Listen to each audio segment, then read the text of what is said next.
Well, if a prison is left, prisoners are left alone, it's very dangerous to society.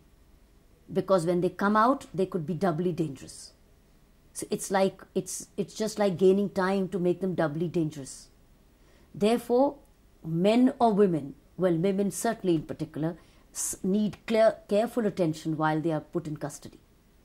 They need empowerment strategies, which they've been probably deprived of in open society. They need to be made literate. They need to be provided vocational training. They need to be taught their rights and responsibilities. They need to be told what self-esteem is all about. Protection of their own body is so important because biologically women are vulnerable. Therefore, it's very important to work especially on women when they are inside the prison. Is there anything which is being done or which has been Plenty done? was done in Tihar jail, and plenty is being done in Tihar. In fact, today there is no woman who doesn't have an opportunity for vocational training inside Tihar jail.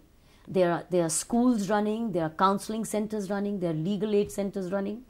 There's provision for art and culture. Banking has been linked with the prison. We opened the first Indian bank branch which got linked with any prison, and women who worked inside the prison and learned and earned opened bank accounts while inside the prison so that they have a saving to go back to when they are released. It's all package of empowering women while in custody. A lot of cases that we see women in jails, they're serving life terms. Do you feel the reason for this is the cruelty that they're being subject to, some kind of self-defense? Do you feel it's related to these aspects of a woman's life? Those women who are inside the prison, with they're their victims life. of their own. As far as I know, in Delhi, whoever were there, they were victims of their own criminality. There were mothers-in-law who had inflicted violence on their daughters-in-law. Women who had partnered with men on drug trafficking. Women who had who were commercial sex workers and were caught. So they were women, I would think, I wouldn't let them transfer their responsibility for their own misconduct. Okay, let's talk about women sex workers. Do you feel that, having prostitution legalized, it'll be easier to regulate the profession, or there's this major fear of AIDS? Do you feel something of that sort should be done in order to keep it under check, or do you feel that banning it is a better solution?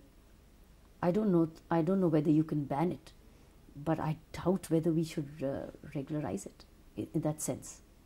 Legalize it. It's like legalizing drugs. Some countries have already legalized drugs. But I don't know, I can't make myself come to terms with saying legalizing prostitution. But do you feel that the same women sex workers are one of the most vulnerable? Absolutely vulnerable. I think educational programs, healthcare programs, and weaning them out voluntarily to the extent should be a regular, continuous movement. Let's talk about violence against women. What are the forms of psychological and physical violence women are subjected to, which you come across in your career? All possible.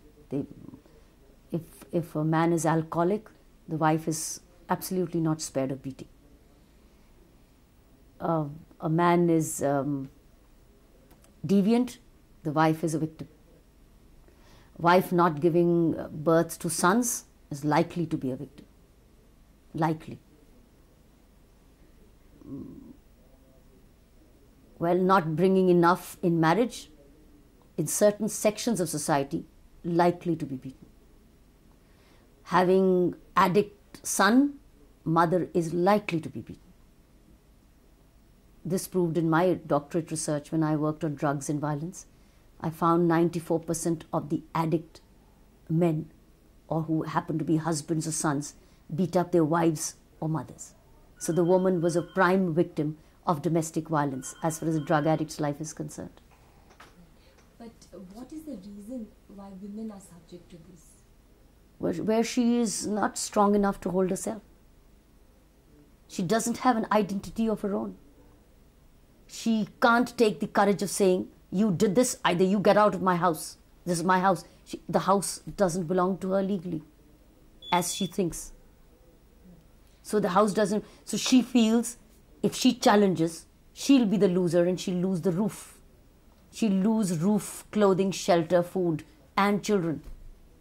And she'll be on the road.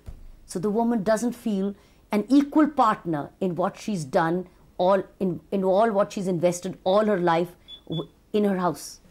But do you feel that the woman in India is legally empowered? And if so, why so much crime against the woman? She may be empowered, but she's psychologically not in charge of herself. She's a dependent woman. By and large, the Indian woman is a dependent woman on her husband. She's a dependent woman. She's not independent, she's dependent. The man is independent, the woman is dependent. So the dependence is many times exploited. Dependence is a very strong weakness. She's a receiver, she's not a giver. She has nothing to give. She has plenty of love to give, care to give, security to give, affection to give, a lot of hard work to give, to keep the family going. But she doesn't have anything in monetary terms. In economic terms, she has nothing to give. She's no hard cash to give.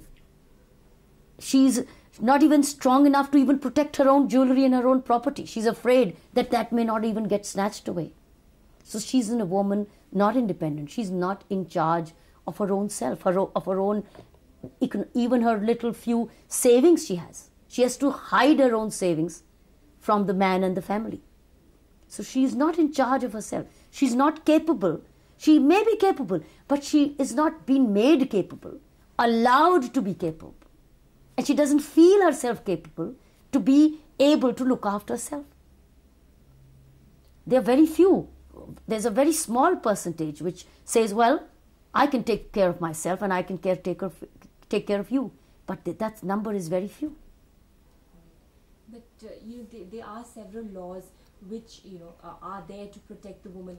But in spite but of she has that, to have the courage to seek the protection. Yeah, so what, according to you, should be the measures taken in order to empower the woman so that she's not subject to... Very powerful education. Whatever we are, wherever we are today, we are a product of a very powerful education. We are a product of very strong upbringing. So two things have gone in, is very careful upbringing, strong upbringing, with very meaningful, powerful education, which gave us this freedom for decisions, freedom to be in charge of ourselves. That unless that is provided, or unless that is imbibed, provided or imbibed, if the woman remains dependent, then there are not many who will not exploit this. Many do. Even the women exploit another woman's dependence. So forget about the men. Men come later. Even a woman to a woman exploits the dependence. The mother-in-law exploits the daughter-in-law's dependence, and daughter-in-law sometimes exploits the mother-in-law dependence because she's a widow now and she's dependent on her own family. So a woman is exploiting another woman's dependence.